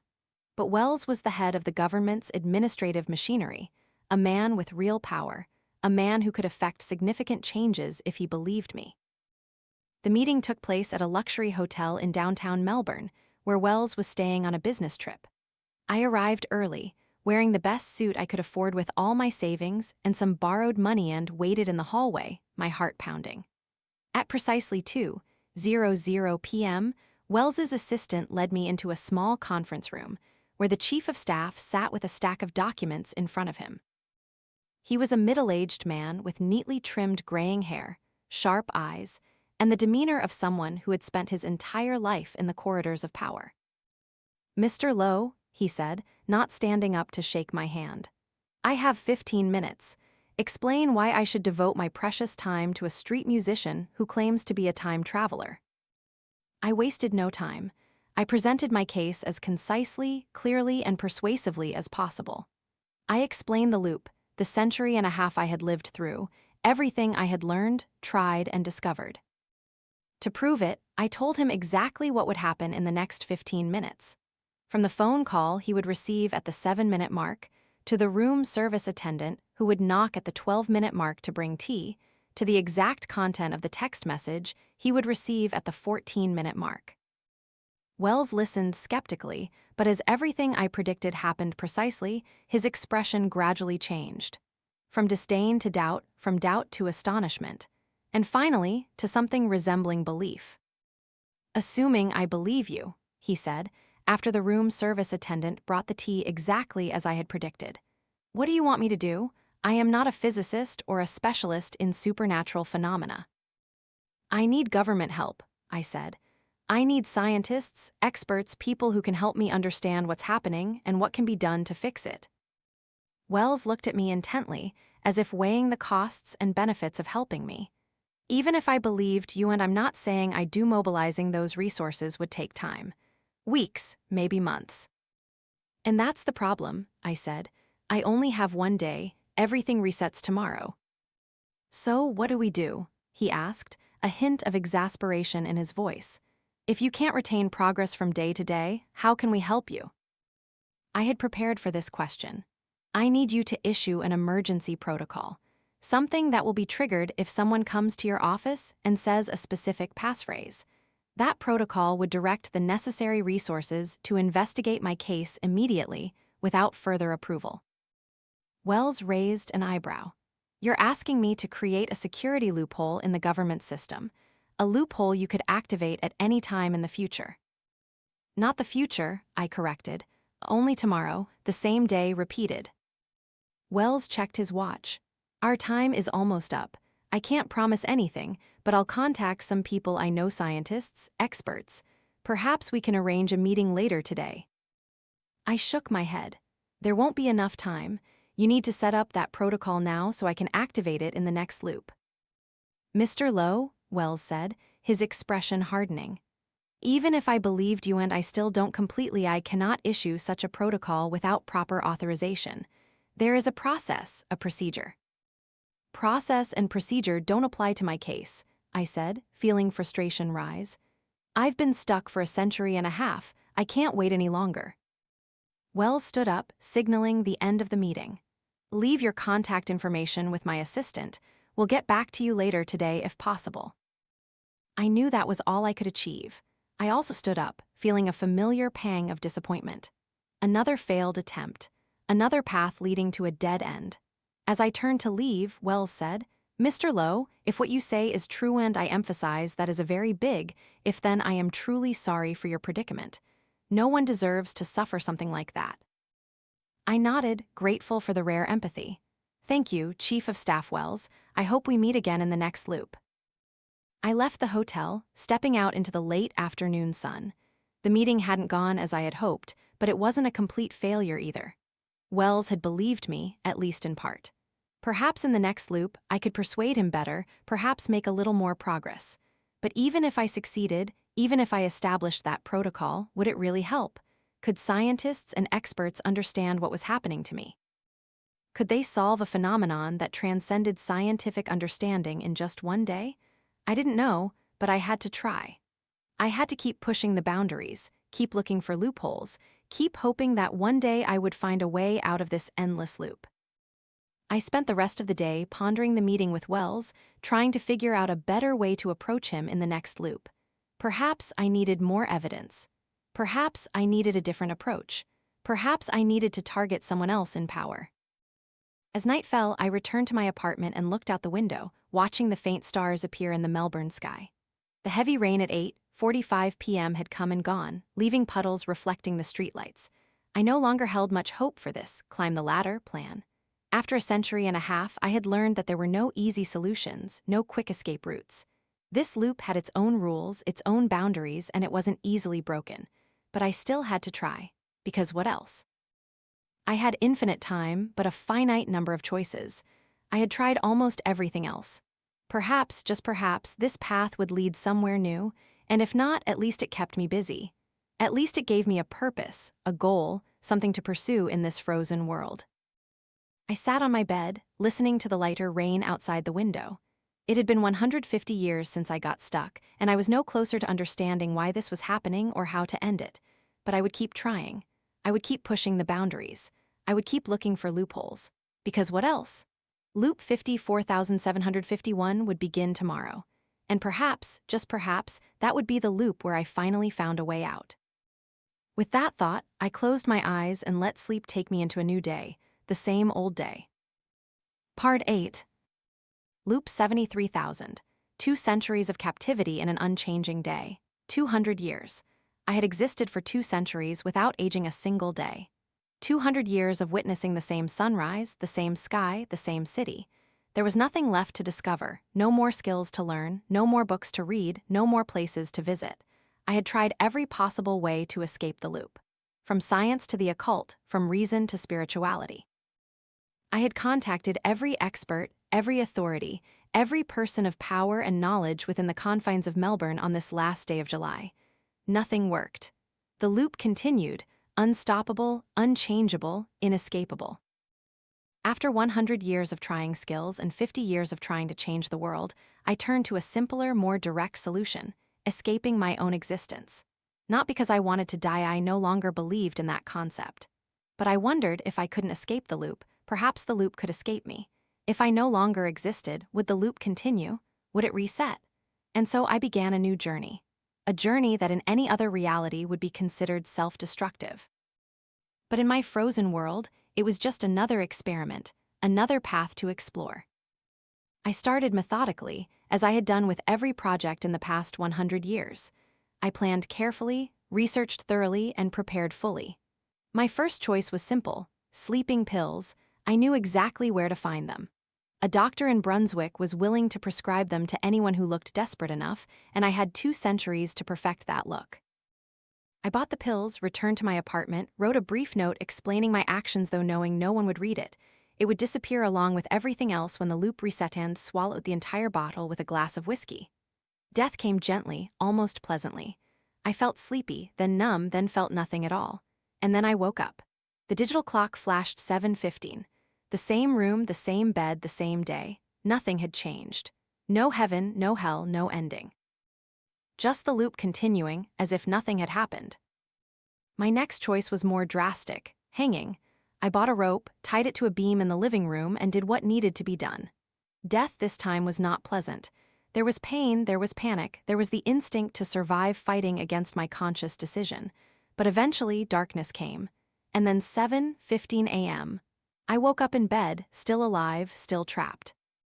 I tried many other methods: jumping from tall buildings, slashing my wrists, even throwing myself in front of a moving bus.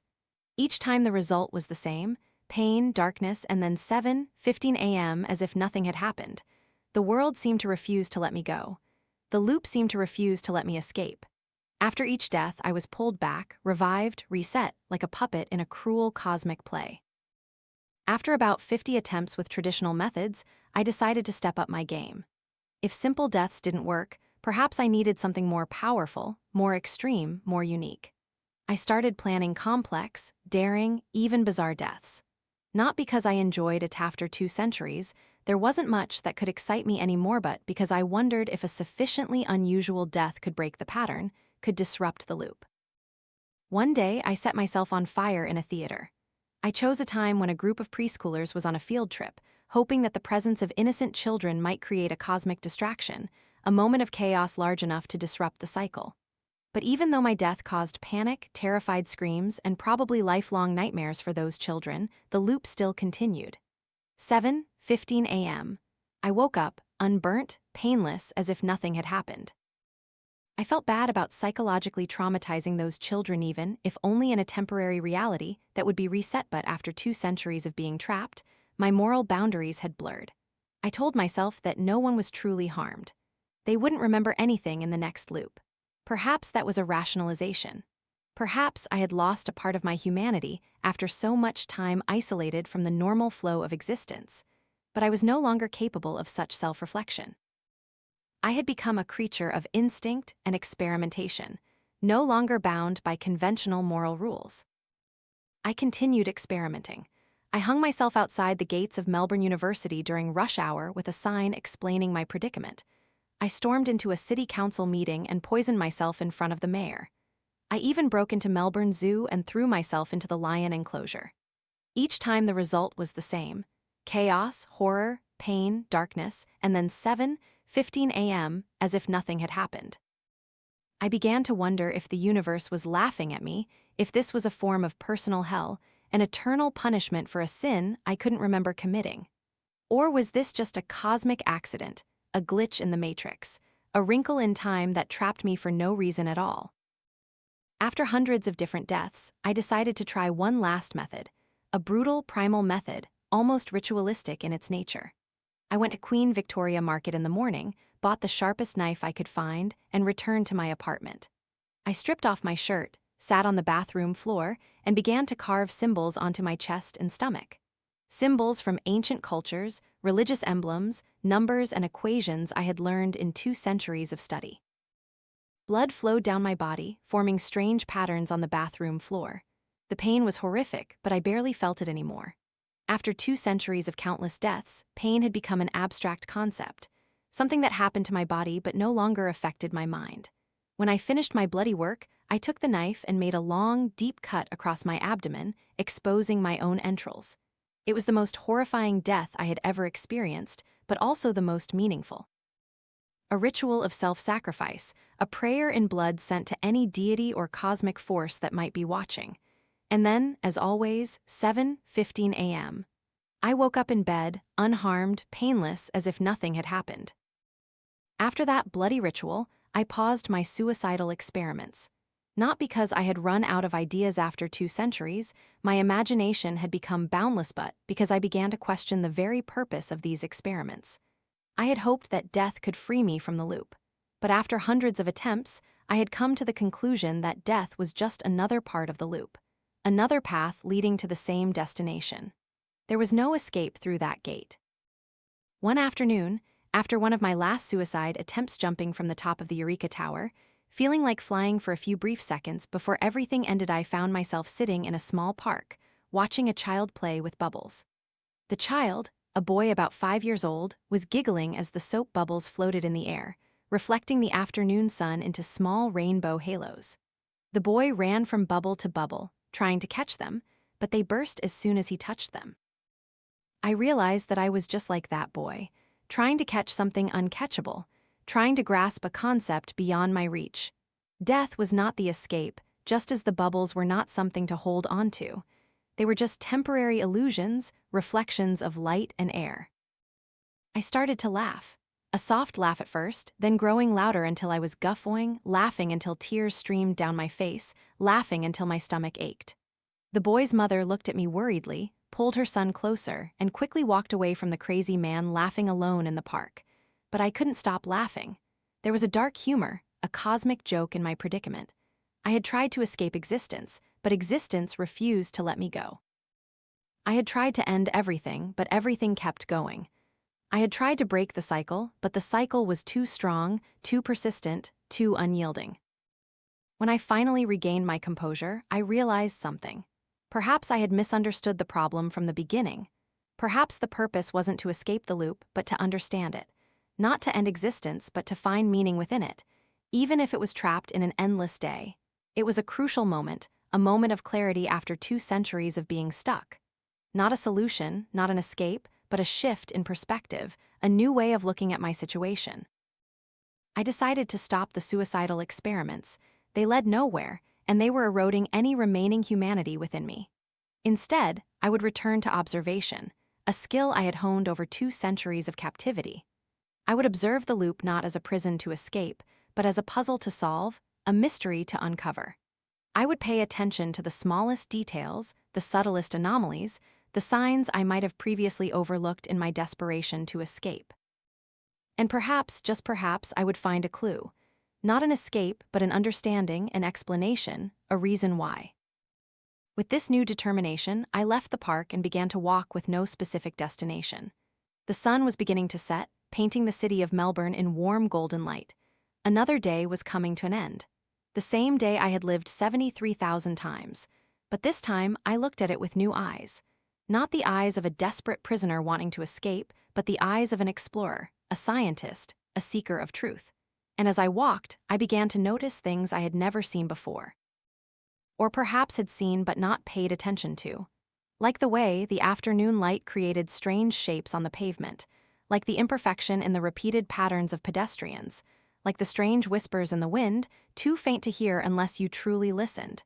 And in those small details, I began to see something. A pattern, a meaning, a clue, but that was a story for another loop. Part 9. Loop 78,475, 215 years. I opened my eyes before the digital clock flashed 7:15. This was a new habit I had cultivated in the last 5,475 loops, waking before the official start time, as if I could catch the loop resetting. Of course, it was just an illusion. I couldn't beat the cosmic clock. But at least it was a small variation in routine, one of the few adjustments I could still make after over 2 centuries of captivity. I lay motionless, listening to the familiar sounds of Melbourne morning. Birds chirping outside the window, distant traffic on the main road, the upstairs neighbor pacing on old wooden floors.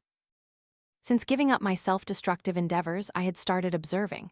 Not just looking, but truly seeing. Not just hearing, but truly listening. Not just existing, but truly being present in every moment of this endless day. And in the process, I had begun to notice things I had never seen before, despite experiencing this day over 78,000 times. Like how light sometimes bent at inexplicable angles. Like shadows that didn't quite match the objects casting them. Like echoes that repeated slightly late, as if sound was struggling to travel through the air. At first, I thought it was just my imagination. A tired mind after 2 centuries creating patterns that didn't exist. But as I continued to observe, the anomalies became clearer, more consistent, impossible to ignore. And then, about 1,000 loops ago, I started seeing him. A tall, thin man with deep eyes and a strange smile. He never appeared directly, only as a shadow in the corner of my eye, a reflection in a mirror that vanished when I turned, a blurry figure in a crowd that no one else seemed to see. At first, I thought I had gone insane. After 215 years of living the same day, who could blame me if my mind finally gave way? But the man continued to appear, becoming clearer, more real with each loop. In the current loop, I decided to change tactics. Instead of trying to look directly at him, which always made him vanish, I would pretend not to notice, observing through reflections, glimpses, peripheral vision. I got out of bed, performed my familiar morning routine, showered, dressed, ate a little something. In the bathroom mirror, I briefly glimpsed a figure standing behind me, tall and thin with deep eyes. But I didn't turn around. I continued shaving, pretending not to see anything. In the reflection of the window, as I was making coffee, I saw him again, standing there, watching me with curiosity. I continued making coffee, my eyes fixed on the hazy reflection, trying to gather as many details as possible without startling him. He wore an old-fashioned gray suit, but not of any specific era. His face was difficult to age, perhaps 30, perhaps 60. He had no prominent features, yet he wasn't featureless. He looked neutral, as if designed to leave no impression. I walked out of my apartment, onto the streets of Melbourne on a Saturday morning, the last day of July. I had no specific plan, just wandered, watching to see if the mysterious man would continue to follow me. He did. I saw him in the reflections of windows, shop fronts, in the shadows of buildings, even in puddles on the pavement. Always there, always observing, but never approaching. As I passed an electronics store with dozens of televisions in the window, I saw him reflected on every screen, not like a normal reflection, but as if he was asterisk inside the televisions, looking out. And for the first time, I thought I heard him speak. Just a whisper, almost drowned out by the street noise, but I was sure I heard a single word: time. I continued walking, my heart beating faster but still trying to maintain my composure. This was something new, something different after 215 years of repetition. I didn't want to ruin it. I stopped at a cafe, ordered an espresso, and sat by the window looking out at the street. In the reflection on the glass, I saw him sitting opposite me. The seat was empty in reality but occupied in the reflection. And this time, I heard him clearly. "Time is not a flow," he said, his voice having a strange timbre, as if speaking through a filter. "It is a lake, and you have created a ripple." I didn't answer, didn't turn away from the window, didn't do anything that might break the moment. 215 years, he continued. A record, most others give up after about 50. Others, I asked, my voice barely a whisper. There are others like me.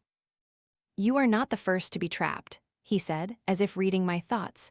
And you will not be the last. Time sometimes stumbles, and some souls fall through the cracks. I wanted to turn, to confront him directly, to ask the thousands of questions burning within me. But I knew if I did, he would vanish.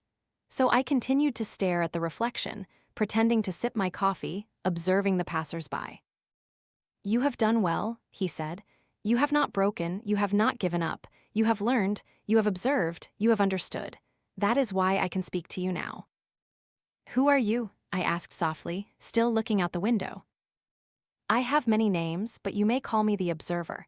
I monitor cases such as yours. the gerunds in time. Gerunds, a strange term, but it made sense in a peculiar way. I was no longer a noun, a person, a thing, a static entity. Nor was I a verb in action, a movement, a change. I was both and neither. A gerund, a grammatical paradox, an anomalous inflection in the syntax of reality. Why am I trapped? I asked, the question that had haunted me for 215 years. There is no why, the observer said. Or no why that you can comprehend.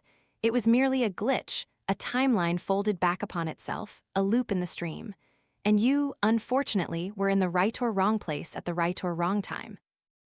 And now I'm stuck forever, I asked, feeling a familiar despair rising. Nothing is forever, the observer said, not even time, especially time. So I can get out. You are close. You have begun to see the cracks, the anomalies. You have begun to understand. Understand what? That time is not a linear flow. It is a sea, an ocean with currents and tides. And sometimes a small current becomes isolated, becomes a pool. That is where you are, a pool of time. And how do I get out? The observer smiled in the reflection. You cannot break the loop. You have tried already, thousands of times. Death is not an escape. Violence is not an escape.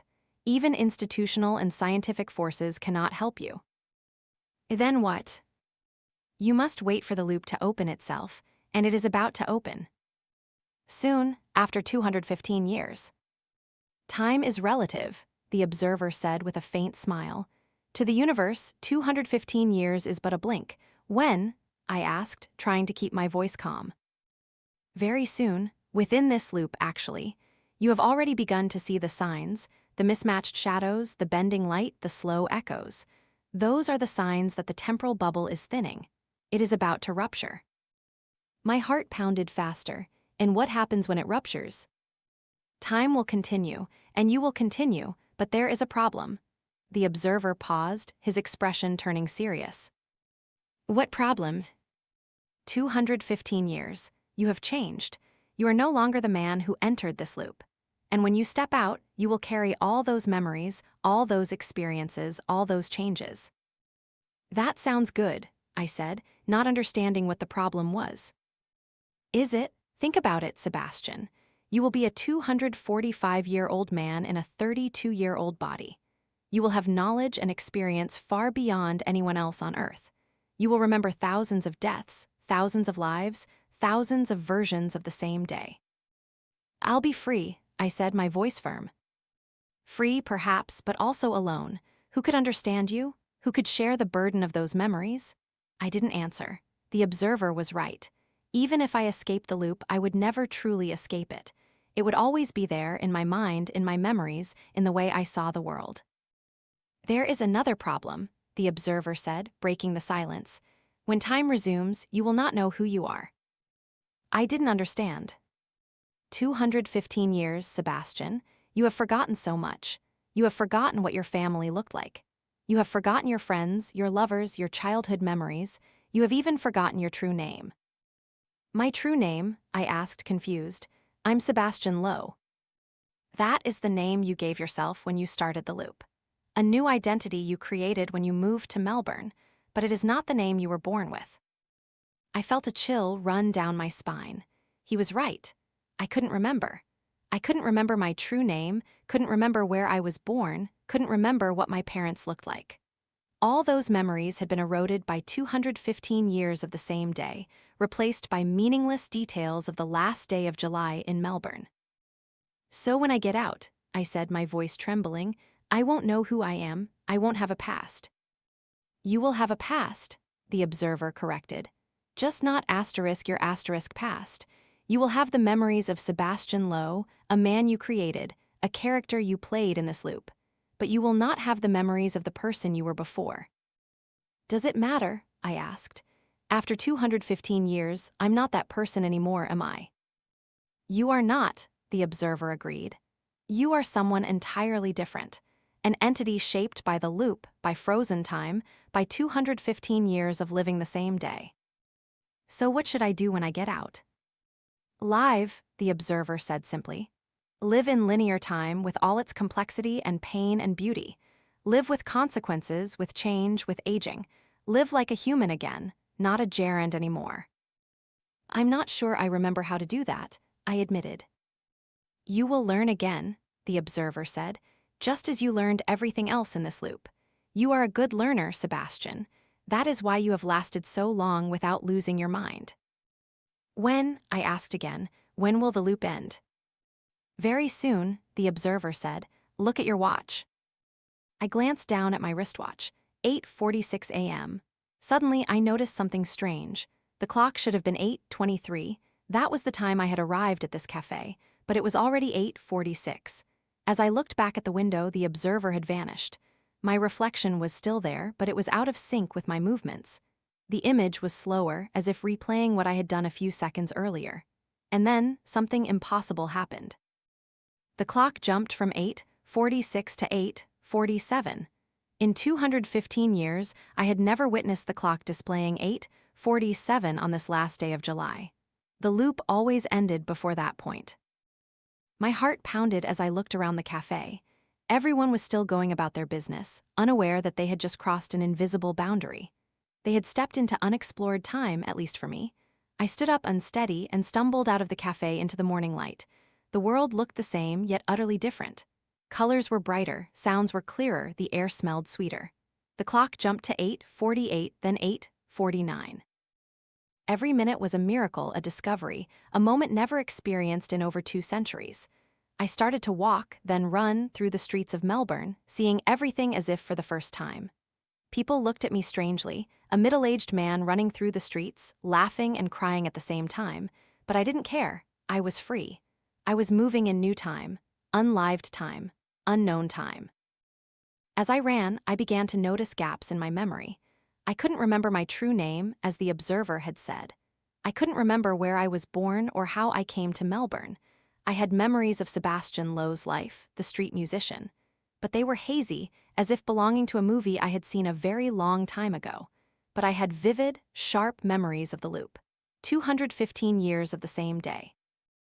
Every death, every experience, every skill, every observation, all were there, etched into my mind with cruel precision. I stopped at a small park and sat on a bench, trying to steady my breath and my thoughts. The clock already read 9:15. I had lived through 28 minutes of unexplored time, 28 minutes of a future that previously didn't exist, but this was only the beginning. If the loop had truly ended, I had an entire day ahead of me, and then another day and another. A week, a month, a year, a lifetime. What would I do with all that time? What would I do with this freedom? I didn't know. And that was perhaps the most wonderful thing of all. The uncertainty. After 215 years of knowing exactly what would happen next, I was finally facing the unknown. As I sat there, a faint memory surfaced, a memory from before the loop, from my original life. It wasn't a clear memory of an event, but a feeling, an impression, the feeling of home. I couldn't remember what the house looked like or where it was or who lived there with me, but I remembered the feeling. The warmth, the safety, the sense of belonging. And I realized that was what I wanted to seek next. Not a specific place, not a physical house, but that feeling.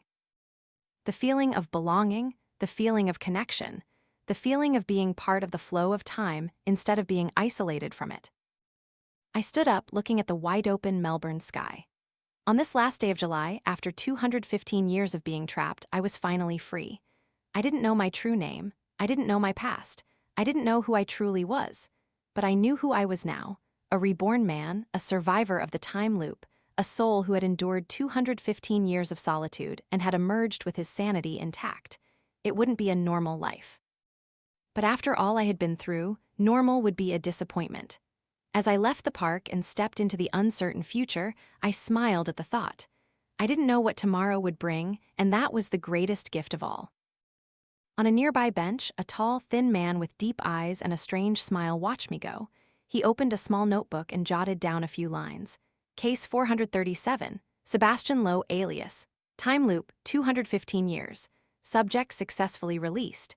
Sanity and humanity retained. A remarkable success. He closed the notebook, stood up, and vanished into the Saturday morning Melbourne crowd, an indistinguishable passerby among thousands of others. Except for his eyes, eyes that had seen countless time loops, countless trapped souls, countless ways that time could be bent, folded, and sometimes, just sometimes, straightened out again.